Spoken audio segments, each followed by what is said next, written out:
what kind of got me interested thinking about coming here and talking to you was the Southern Souls thing you did, which is just recently.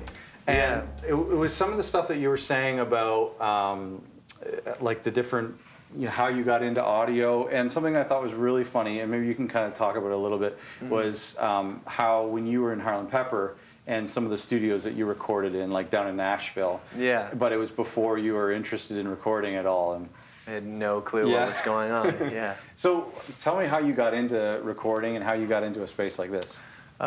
Basically, I just was sort of tired of paying for recording time at studios. And just thought I can do it myself just as good.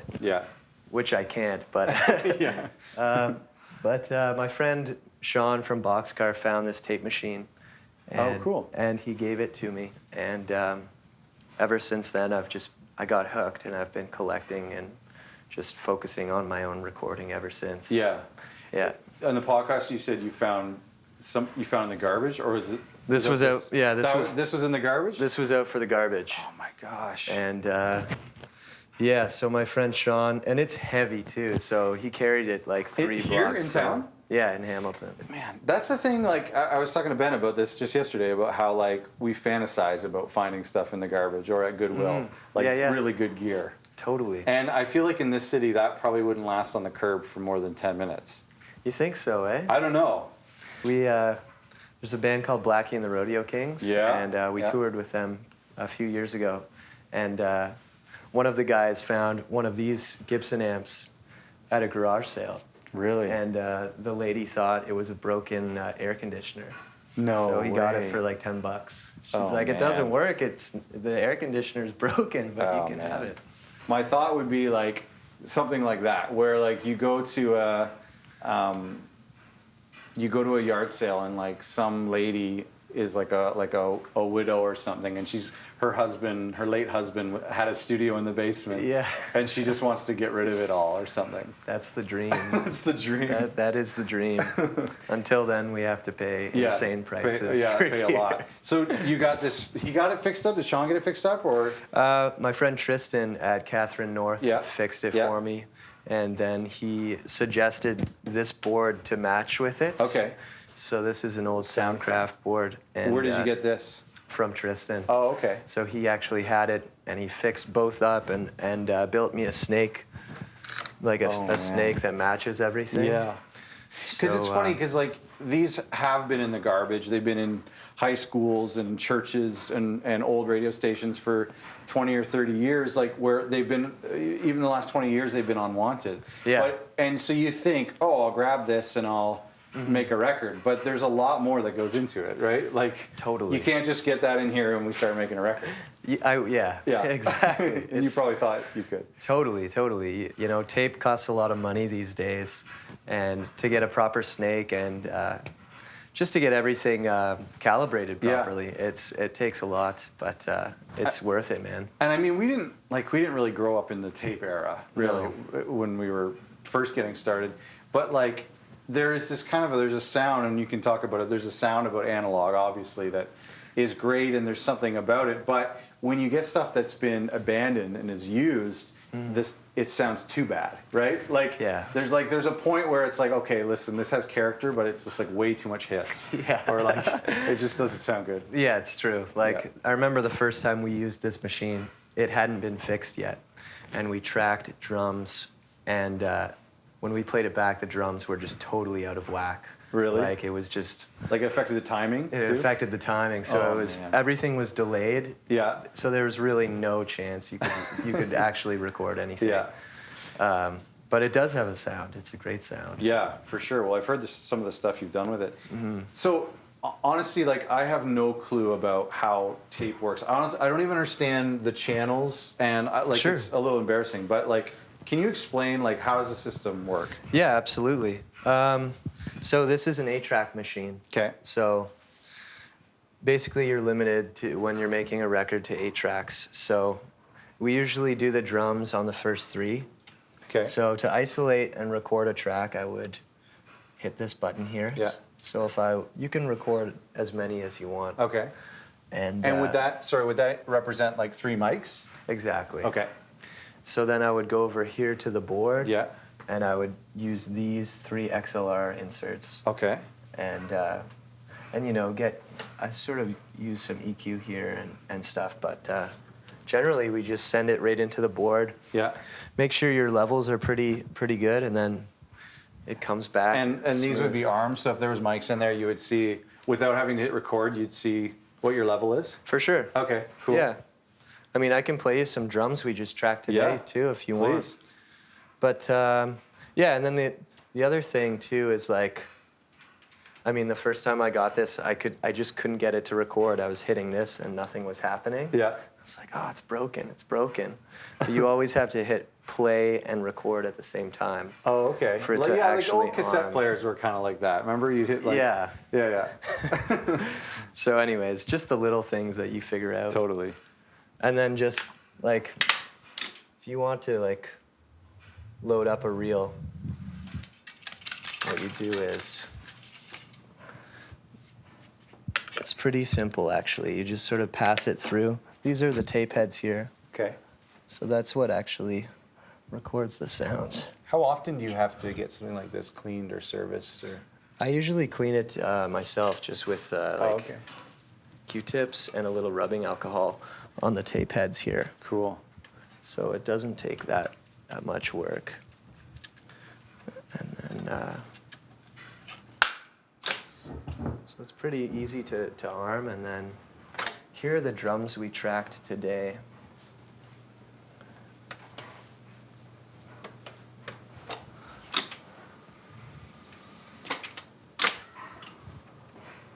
Just three tracks. Wow. I hope they sound good. Let's see. Man. Did you track the bass at the same time? No, the bass was earlier. Okay. Yeah. So, Wow. it's pretty nice. Incredible.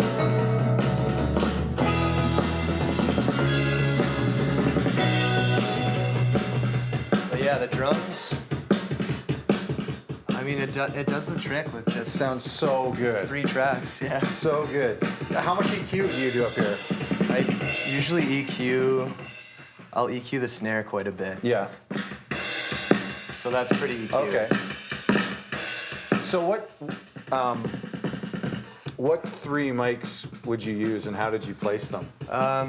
Generally, I don't have expensive mics, so I just use SM57s. Okay. So I use Awesome. these on kind of everything. Yeah. And then So what do you mic? I'll mic the kick, the snare, Yeah. and then an overhead mic as well. Okay, cool. And a 57 for the overhead? Yeah. Awesome. At the time. It sounds so good. Thanks, man. So you have 8 outputs going into here. Yep. So this would be like your inputs, and then this are your Exactly. mixing channels. Yep. And then here's your pans. So you can hard pan the drums if you wanted. Amazing. And yeah, the EQs are actually pretty nice on this board. It's so great. It's so great. So would you do any EQ when you're recording? I do, yeah. Yeah. And then you can do some afterwards? Just for fun, yeah. Yeah, okay. Yeah.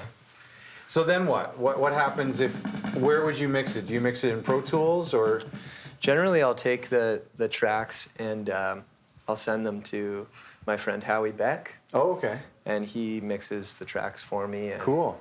because there's only 8 of them, it's pretty easy for him to mix, Yeah, right? yeah. I think a lot of projects these days, there's like 50 tracks to Or work yeah, on. or more. Or more, Yeah, yeah. So it's pretty, that's worked out well for me. For sure. So then, like, I'm just trying to think of, like, I mean, obviously, one of the things with analog that you probably don't think about at first is you have to be a good player in order for it to sound good, right? Like, that's great drumming. Like, it's in time, it sounds good. How does is there a scratch track that you're playing along with? Is there a click at all when you're doing it this way? How does that work? I usually start with a click just to get a bass rhythm track. Oh, okay. And then, but yeah, you're right. You can't copy and paste parts, yeah. right? So you it can't has lock it in, like cut it up and put it in time. yeah. Yeah. So it's usually like with guitars and bass and like everything I'm tracking, it just takes a lot of takes to just get one full perfect take. Yeah. It's not the first take. You Really? know? It Yeah. takes some time. Yeah. But I like that. I like how you have to do a full take of something. You can't like copy and paste anything. And then when there is a mistake or there is something, then it's character. It's a human element to it. For sure. There's probably a mistake that we make by in Pro Tools by just copying pasting the best parts and then you end up removing the personality from it. I think sometimes you do. Yeah. That sounds amazing. So then are you limited to 8, or is there a way, like when you're arranging the song and deciding on instrumentation, how do you put a tambourine in that or something? I can't. You can't? I love tambourine, but it's just not good enough for a full track. Yeah. Have you experimented with so you have 3 mics on the drums with a guy standing in the room with a tambourine or shakers or something like that? It's a good idea, actually. And just have it bleed in? That's a great idea. Well, I should do that. Okay, I'm just curious. Yeah, that's crazy. But that's the thing is I feel like when you're limited like that, I heard somebody say recently about how the more they were learning about mixing, the less music that they were putting out. And the more that they were obsessing over how to mix and how to record, the less music they were making just because they thought, well, I can't do it until I get this mic Right. And I just think that there's something about, I think there's so much soul in a lot of the recordings I did, 5-10 years ago. Yeah. Before I had any kind of gear at all. Totally. You know? I agree. Yeah. Because this sounds great. And again, it is the playing for sure. Yeah, and I'm lucky enough to have, as you know, in Hamilton, there's great musicians, right? So even if I come in here and I don't have a song yet, I can invite my friends and they'll just, like a great drummer, and he'll lay down drums and then I'll write a song over the drums or something. Nice. So that's what we did today. We just recorded crazy drums all day, and then I'm going to come in tomorrow and just see what songs can come from the drum parts. Oh wow! So what a great way of doing things. Because it's kind of cool, right? It's I feel like it's easier to write to a great drummer rather than just silently alone, you know? Well, I found that too, and I think there's a lot of times where maybe you found this when you were in the band, where when you're doing sound check and you're on stage and there's reverb or natural reverb in your mic, there's a confidence that you get, and I find you can come up with an idea just because you're there, the band's there. You're amplified. Yeah. You feel important. Totally. Our friend, our mutual friend, Ben Robinson, he told me that you like doing some kind of unconventional miking techniques. Probably. Tell me about some of those. He was talking about something you did with a bass. Yeah, I like to get kind of crazy with the bass. So usually, this is my secret, but... you don't have to say. That's okay. Nobody will watch this, I'm sure. I usually feed this trainer bass head into this guitar amp here. Okay. And I use the guitar amp as an external speaker. And then I'll mic it with this Green Bullet harmonica mic. Okay. So I use a really dirty harmonica mic to mic the bass. Yeah. So it's really dirty to start with, and then the mic itself just dirties it up even more. And then I really crank it into the tape machine. Yeah. And it's very fat. Is that your only, or do you have a kind of a clean input as well? I guess you only have one channel. I only have one channel, right? So this is the bass I prefer to use. Let me find some for you. Sure. And then another thing we do is we double the bass with a baritone guitar. So it's cool. It's like two tracks of bass through the same same system, same signal chain, but just a little on the same track. On a different track. On a different track. Yeah.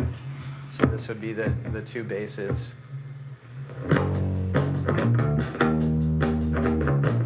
Nice. So much attack. Yeah.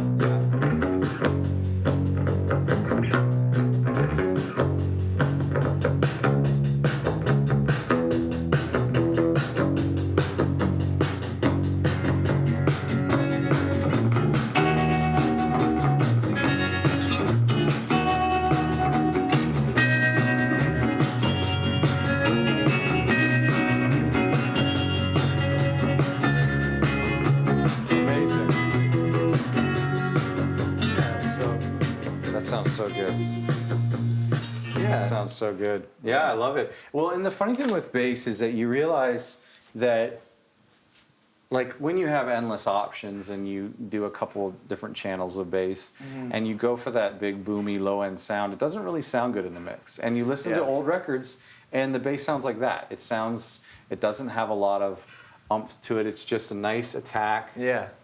Yeah. I like the trebly basses. Yeah, me too. It sounds like it's picked. It sounds like it's like a baritone guitar. Exactly. Yeah. Exactly. That sounds really good. What's under here? So this is, we've got the LA 610 compressor. Great. I just got one of those myself. It's amazing. Oh, and you have the signature version. That's like it's a rare version. I think there's like only 500 or 600 of those. Yeah. It's my friend Wayne Petty's, because we share the space together. Right. But he lets me use it, which is amazing. I'm lucky to be able to use it. What do you use that for? We use it for everything. Yeah. Yeah. I put everything through it. I don't compress the heck out of it, you know? Right. I just use it. I mean, I use it for the preamp and then a little bit of compression. Yeah, and the EQ? Do you use some of the EQ? The EQ as well. Yeah. Yeah. Yeah, it's a great unit, eh? I love it on vocals. I think Totally. it's like it did something for me that I hadn't heard before, like just thicker and Yeah. it's. I know a lot of people say like to not use too much compression, but I feel like even if you do use a lot of compression, it's not really the end of the world. It doesn't sound bad. No. It sounds good. It's hard. Compression's kind of confusing, right? It's hard to tell what it's really doing, but. And I think with this unit, like the optical style is like the less knobs, the easier. Yeah. You know, like, and to see like how much what you're actually doing, it helps. It helps a lot. Totally. Yeah. There's something about, and I don't really know much about opticals at all, but there's something interesting, and I was just fooling around with it the other day, and I can't remember what instrument I had, probably a bass, and when I guess the way like the light shines and the compressor engages, the more, like the quicker the hits, the compressor stays engaged. So it's essentially, and somebody will tell me I'm wrong, but it's like it becomes a slower release time. Okay. And you'll see it. If you pluck a bass and there's a lot of compression, you'll see the needle drop down. But if you pluck it a few times, the needle will drop down slower. Huh. It's really cool. That is cool. Yeah, there's something about like the way it lights up and then it hangs on for a little bit. Wow. Yeah, I didn't know that. I just read it in the manual. Nice. So what's the thing above it here? This is for if you were setting up a computer here. Oh, okay. You would. Oh, that's your converter. This would be a converter, yeah. Oh, cool. So, I don't really use this, but How many channels is that? I'm not too sure. I'm really not too sure. Okay, cool. Maybe 8. Looks like, I don't know. That's cool. And then just a little digital delay unit. That is nice. This I got at a pawn shop too, actually. Oh, really? Is that like, would that have been, is that a studio piece or would that have normally been for like stage or guitars, you know? I feel like it might be for stage or guitars. Yeah. It's just RCA inputs in the back. Oh. But it sounds great. It's kind of cool. Yeah. And so you got a couple mics down there. Yeah, nothing too expensive at the moment. What is but, this here? This is just for our speaker system. Oh, okay. So we've got 2 sets, so we can go back and forth between Oh, okay, cool. the 2 speakers. Are these all powered? Yep. Okay. And Yeah, it sounds good. yeah, thanks, when you man. played it back. So Yeah, for sure. So you're saying that Howie will take your stuff and mix it. So do you ever, like, is that the only way that you can digitize what you work on, or do you have a way of dropping it into Pro Tools? Sorry. That's all right. I don't have a way, but the fellows at Boxcar do it for me. Ah, nice. Yeah, Sean's always does it for me. I'll bring the whole machine up to him. You bring this whole thing? Yeah. Oh my gosh. Up 3 flights of stairs. And when you're, we were It's a just up workout. those stairs a couple hours ago. When you're doing that, do you think maybe I should just get a laptop? Yeah. Maybe I should go back. Yeah. There's a reason why people It's went true. digital.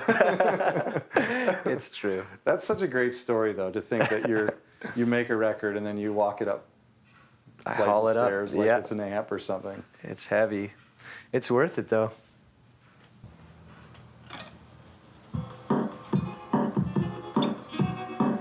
Here's some more drums we tracked Yeah, what's today. going on with those drums? So that's the click track drums, right? Oh, okay. Or here's the click track that we start with. Okay, nice. What is that coming from? That's this Casio. Oh, nice. It sounded familiar. It sounded like something from my childhood. Yeah. Yeah. And then we just mic the Casio. And you can select the tempo on it? Yep. Cool. And then And you mic it. we So mic it gets its own track, or for like for a a little brief while. moment. Yeah. And then we go until the drums are done? Yeah. Nice. We go over it. Love it. Yeah. So let's hear these drums. Through it, this ocean Oh my gosh. part. Take a picture of it broken, Who is this? like my heart. It's you? Yeah. Wow. Little Everly Brothers I vibe. guess we'll all find something to do. I think I'm gonna redo a lot of this, but this is like the sketch. Yeah. Silent It's beautiful. in the meadow till you're in the mood. It's so good. Yeah, thanks, dude. Hey, I saw, have you checked out that Whitney band? I love that band. That is a great record. That's like my favorite band right now. It's so good. It sounds like it's Totally. kind of the style that you do as well. For sure, for sure. There's something about it, and I've kind of gotten used to it now, so I don't notice it as much, but there's like a real lack of frequencies on that record. Like, it seems like it was like all the highs have been chopped off. Yeah. And it's like definitely got this like, but a very nice way. Like, it's muffled, but it's not muffled. Yeah. You know? It is smooth, but you're beautiful. right. I feel like because all the vocals are doubled on that record. Yeah. Like, through a 57, it sounds like. Really. It sounds great. Yeah, man. It sounds so cool. I love that band. I find that a lot of the stuff that you've done, and I think we'll post some links in the description of some of the bands, like Vaudevillians, Yep. Island People. Yep. But everything has got. I don't think people are coming here to make like a score a movie soundtrack. Like, Yeah. everything has like a Dan Edmonds style. Yeah. Is that something like? Is your engineering a product of your producing? I think so, yeah. Yeah. Yeah, with those bands, like, I'm just a fan of those bands, right? So I just want to help them make a record. So when they come in here to make a record, I'm not really producing. I'm just sort of, it's more engineering, really. Really? It's just getting sounds for them, maybe making some like arrangement ideas, Yeah. but really, I don't try to boss around anyone, you Yeah, know? yeah, I just try and get the sounds for them.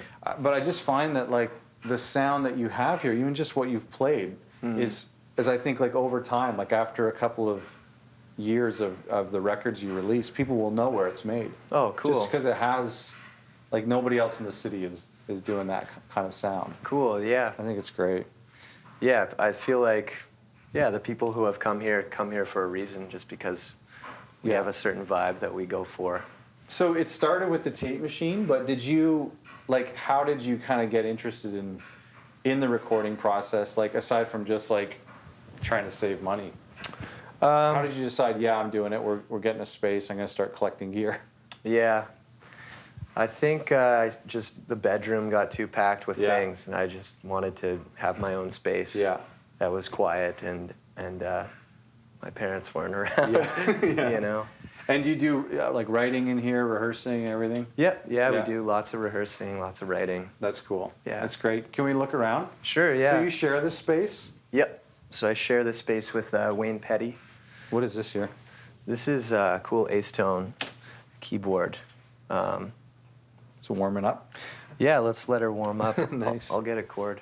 You know what's funny is like at a yard sale, is if somebody was getting rid of this, Yep. it would probably go for the normal yard sale price, but online it would go for a lot more. Yeah. Or if you posted on like the right. Reverb.com. Yeah. It would. It's crazy Totally. how that works. Eh? Totally. That's why I honestly like. I don't know if I have like the willpower to get up at like 6 in the morning and go yard sailing across the city every Saturday, but Right. I feel like it would be worth it. Yeah. You know, There's definitely especially if you come across a Gibson amp. some old gear. Yeah, I didn't come across it, but that's the story I Yeah. heard. Yeah. which is kind of cool. But this thing is cool, the Ace Tone. I use it a lot, actually. It's got a really soft sound to it. It's just warming up here. How much when you're setting? Oh, Here we go. that's great. That's great. Just like nice and lush. And just mic the amp. Yeah, Yeah. Can you go DI into the board, or does? probably could, Yeah. actually, yeah. That's cool. Yeah. So what is like? I'm just kind of going back to this setup here. Yeah. The LA 610 kind of stands out as like the only piece of outboard. So you're doing a lot of the stuff here. A lot of the mixing's happening somewhere else. Yeah. But is there anything like? Where do you like? What do you hope for in the future? Is there more things you want to add? Is there any limitations that you have? Yeah, there's definitely some limitations, but I mean, it would be cool to get like another preamp or something, or a Yeah. nice EQ unit. Yeah.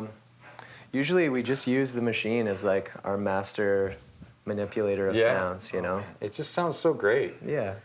It's crazy because like when I hear that, and probably most people, if they heard that who are making records at home, it's like I'm jealous. I hear that sound and I'm like, that's just like there's a simplicity to that sound that we all strive for. And I'll throw like 100 plugins on a track just to get the simplicity of that sound. Isn't that weird? Yeah. It's so weird. Yeah. There's this, you know, like Sounds so great.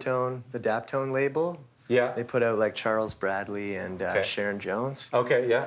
Yeah. Before they were a label, the guy who runs it, Gabriel Roth, wrote an article called "Shitty is Pretty," Oh, really? and it's like it's my gospel Really? of like recording know-how. I'll And have he's to just check like, that out. you can use the crappiest equipment to make the best sounding records. Like, Oh, that's great. just do what you can with what Yeah. you have, That's great. and that's sort of our gospel here. And it's so true because, like, when you think about the stuff that, you know, I don't know about you, but the stuff that you could record when we were kids or when we didn't have any money to spend on, there was just like, we made it work. We figured it out. If it was with a computer or if it was with a tape machine, we figured it out. We had our friend play the drums at the exact same time, and we stepped closer to the mic or backed them further away. And, Yeah, and there's exactly. a heart and soul to that.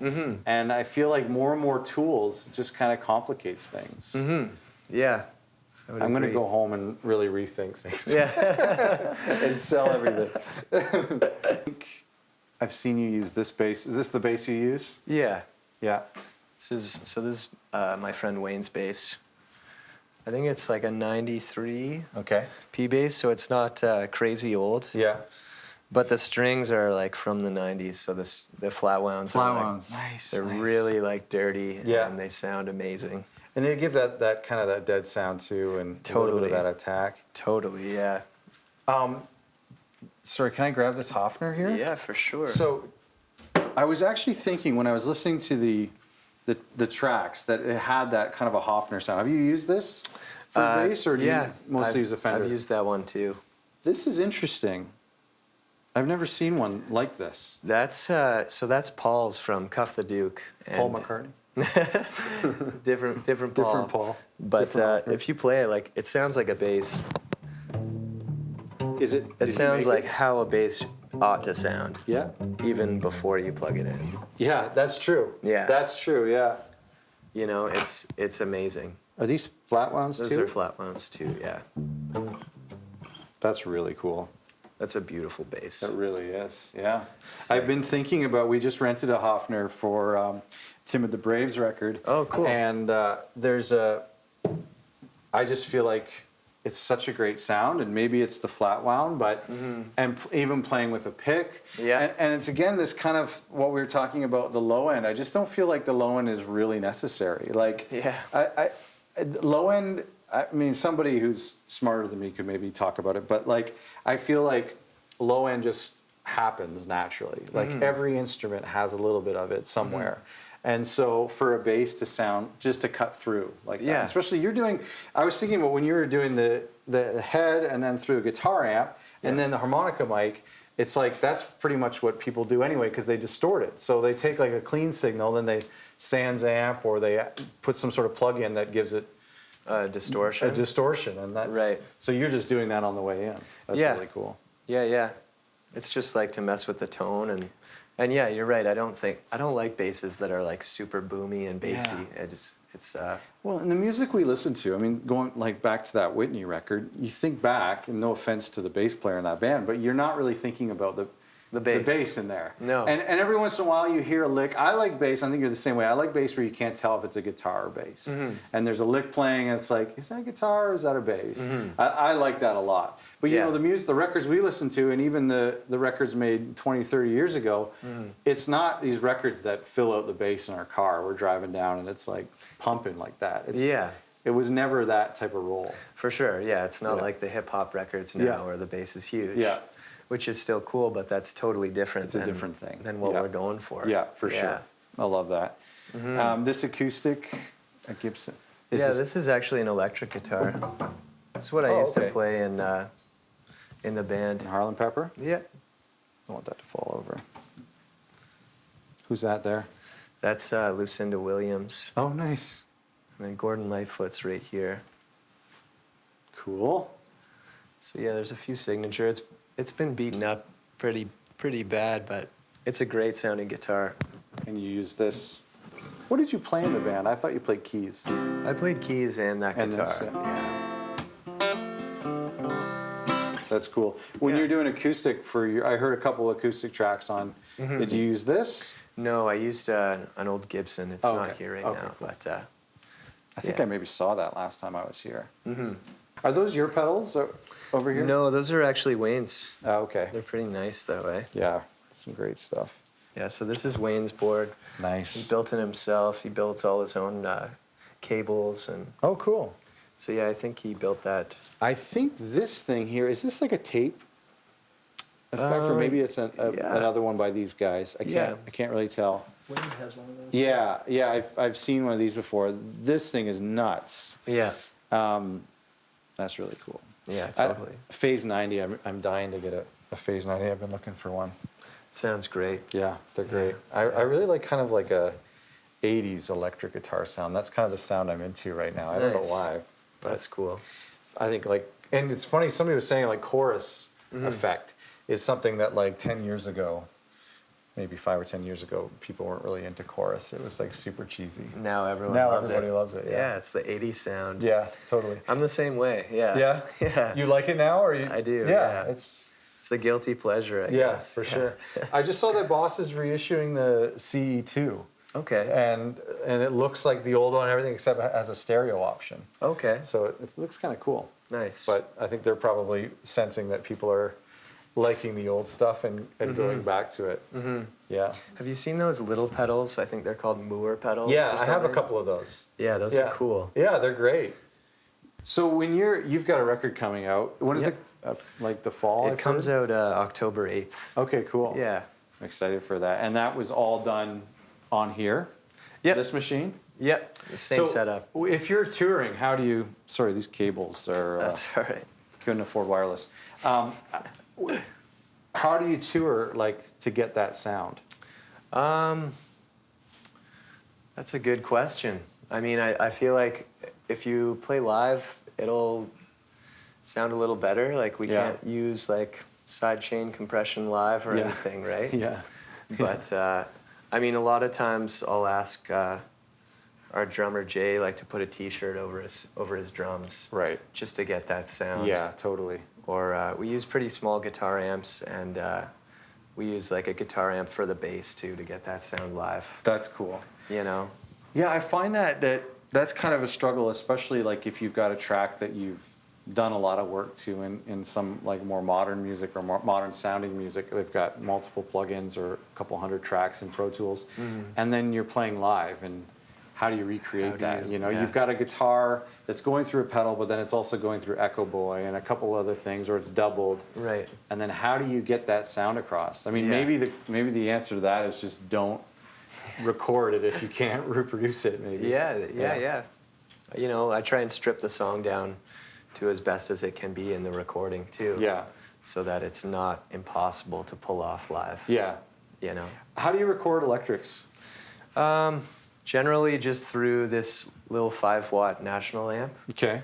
And That's yeah, really cool. it sounds this yours? great. Yep. some tubes back there. Yeah, it's just Where 5 did you get watts. This is my dad's old amp. Oh man, He gave to me. But, that's beautiful. Sounds great dry. You know, through a pedal board, it sounds great too. You know? It sounds huge. Like, it's crazy when you record it. And so a 57. Yep. And does that go right to the board, or you said like everything goes to the LA610? Yeah, I'll put it through the LA6. That's cool. Yeah. What do the preamps on the board sound like? They're great, man. Yeah? I'll show you some more. It's just like, I find the EQs here to just be like the tone knob on a guitar. Right. You know what I mean? Right. So it goes from very muffled. So our snare, super muffled, right? Without the EQ. Presence, middle, bass. And then That's great. I like things very bright. Yeah. Super bright. And the hi-hats. Well, the thing with what I find is that you really don't need to do too much with lows. Yeah. Because a lot of people's systems add lows. Like when you're driving in the car, there's this unwanted low end that comes from the back of the car, or Okay. the earbuds generate low end, you know? Yeah. So I find like if you're in the studio and you're trying to like create this beef, and then you take it outside, you have too much. Yeah, Okay. that's what I find anyway.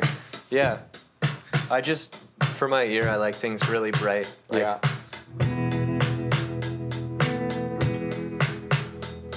Sounds good.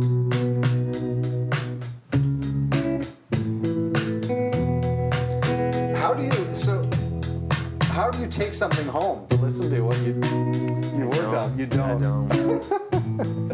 Oh man. But that makes it more exciting because I'm like waiting to come back. Oh, I know. And then I It's love like a it. new toy that you're dreaming about. Do you use this echo at all? I don't actually. You have to plug in your own echo. Oh, okay. So I need to look into that. That would be one thing that I would like to get. Add a bit of effects. Yeah. Because everything's pretty dry when I record it. Yeah. Going for the Everly Brothers. Crying, disguised in a pale joke. Are those panned? They're not panned, eh? No, it's just straight on. That's great.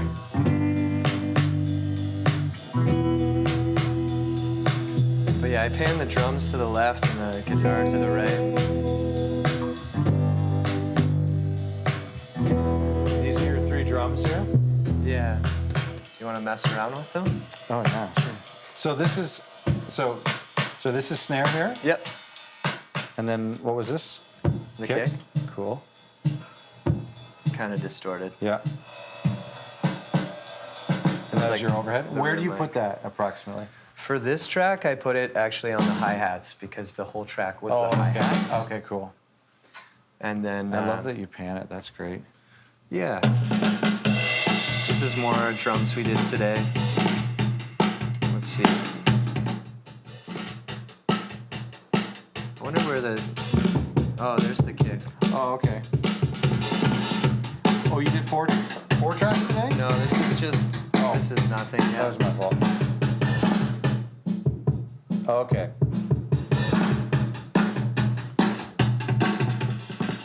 So how much work are you doing on the drum kit itself? We take a lot of time with it. Yeah, because you were trying to... We take a lot of time just like, we'll record passes and then we'll listen to the pass and see like, how does that sound? Yeah. And we'll move around mics quite a bit. Right. What did you do with the snare? Was there towel on that at all? Or? Yeah, we put actually a piece of paper. Oh, okay. Yeah. I could hear that. That is great. So that gets that attack and a more high end. Yeah. Oh, you're a And then- genius. A great drummer though as well. Yes. I know. That's the thing. That's the key, right? That just yesterday, Ben and Sean were saying that they were using the Catherine North 2A that they have. Oh, nice. And they said they got their best vocal sound. And then Ben was like, well, we're also recording our best vocalist that we'd ever recorded. So it's like, I don't know, is it the compressor or is it she has a beautiful voice? That's cool. That's true. And so is there any way to patch in effects at all, like through a pedal or? Yeah, so have you tried that? Yeah, generally we'll just use like a little bit of reverb or a little bit of tremolo. Okay. For like guitar sounds. Yeah. And Yeah. for vocal sounds. I don't do this as much anymore, but I used to just sing through an amp with all these guitar pedals. Oh, okay. Okay, so cool. it was really distorted and Yeah. affected vocal takes. Yeah. How Yeah. long have you been doing this with this stuff? Maybe about a year and a half. Okay, cool. 2 That years. Sounds great. And you did the Island People through this system? Yeah. Yeah. Yeah. It's a great record. Thanks, dude. What are you working on now? I'm working on this stuff, like my next record. Really? Yeah. And your record is not even out yet? It's not out yet. Yeah. My hope is to have this one done by October, like before the new one comes out, is to Oh, have the cool. next one done. That's a good idea. That's the hope. Maybe it's just me, but I find like a lot of people who have their own recording abilities are like, or even not necessarily, but people are slow to release stuff. Yeah. And I just find that, you need to get stuff out there. You need to release stuff, even if you don't think it's good, but you need to kind of keep having a benchmark for yourself to improve on. Absolutely. And even in this city, I know of so many great bands, but there's a lot of bands that just don't have records. Yeah. And I guess those guys that you work with, the Vaudevillians, they've done a lot too. Yeah. They push CDs like no one else, man. Really? Yeah, because they busk a lot. Yeah. So, Yeah. so People they still buy sell CDs. crazy amounts of CDs. That's great. It's awesome. Good for them. We just finished another one. Another record. Do you want to hear it? Yes, I do. It's super good. Are they cool with that? Hopefully. We'll see. We'll find out. Well, maybe they won't. I'll play you something else that. Okay, no worries. No That, worries. You can play it after. Yeah. So, how much do tapes cost? And, sorry to interrupt you. Yeah. One of the things, like, the only thing I know about, like, coming from the 80s, the only thing I know about tape is that, like, you can only record over and over a tape for so long before it starts sounding bad. How does it work with this type of tape? Yeah, it's pretty much the same. The same? It hasn't changed. Really? So for every project I do, I try to get a new reel of tape. Wow. Like that's basically the one thing that I can do to make it sound good, right? Right. I'm not a fan of reusing tape over and over and over. And you'll start to notice? Yeah, you start to notice, and like the tracks don't come out as pristine. It just sounds like it doesn't sound clear anymore. It's very muffled. So how much does They've a actually new tape? increased the price from $150 to about $200 per Wow. reel. Yeah, so it's getting more and more expensive to work with. But you can this do a stuff. record on a reel? Yeah, it's about 35 minutes. Okay. So Man. for like a band, usually they can do all the songs in 35 minutes. Yeah. But we usually, like, as soon as a song is done, I'll stop the tape. Yeah. And then, like, we start a new song right away. Like, there's no time in between. How do you, I think you've answered this already, but how do you send the stems off? And do you do some sort of board mix to let the mix engineer know that, you in that song before you had all the drum mics panned to the left? Yeah. I usually just send the stems from the machine, so we have RCA outs into like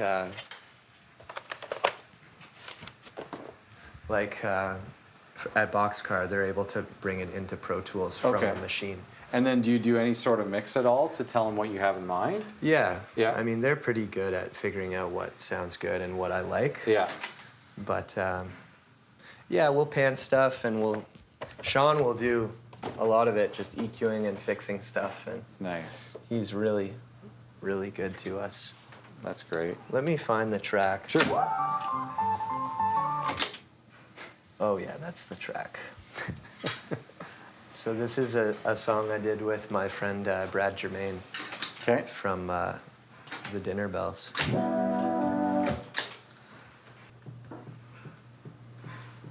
There's that drum machine. Yeah, there's that drum machine. What are these switches? sort of? Yeah, those are mutes. So let's find out. So there's the drums. We did the drums on one track. Wow. Here's the bass.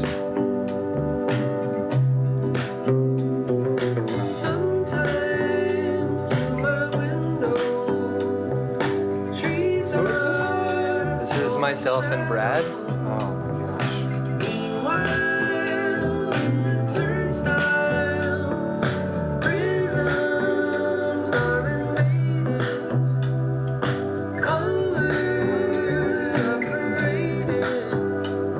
It's beautiful.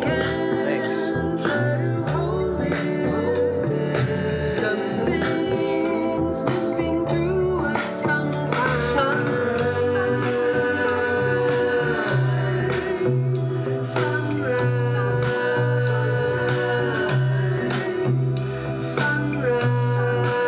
So your drums are on one track because you had to free up more for background vocals? Yeah. Brad was That's Brad was hilarious. very into using half of the tracks for vocals. harmonies. Yeah. Which I've never done before. I love that. But also for the vocals, we sang together and just to save tracks. Oh, okay. Every track has two people singing on it, so Yeah. there's harmonies on every track. Oh, it just sounds so good. I mean, I haven't played this one in a while, so it's kind of a mess, but So, how many records did you do with Harlem Pepper? 2? yeah, we did two Okay. records. Yeah. So, what was that process like for you? I mean, I remember in the podcast you said that you didn't really remember too much of it, but or you Yeah. weren't paying attention to stuff. But I mean, like, yeah, we didn't really focus on recording like this at all. It was more of like a band, always live off the floor. oh, okay, So it was kind of completely different Yeah. than this stuff. yeah, But yeah, it was more so just the four of us just playing as if it was a show. right. You know what I mean? And you always did that. We always did that. Did you yeah. do the vocals live too? We did sometimes, but not Yeah. always. We Yeah. overdubbed the vocals. And you were down in Nashville at Yeah. where did you say you were? It was the RCA Studio B. Oh, okay. Is So, that like- what's his name? That piano player. Who owns that? Oh yeah, what's his name? Brick. The song. Oh my gosh. He's still making records. Ben Folds. Ben Folds. Yeah. Yeah. It is Ben Folds. It is Ben Folds. Yeah. Okay. I think we'll edit out that long little pause of poor Ben. Great guy.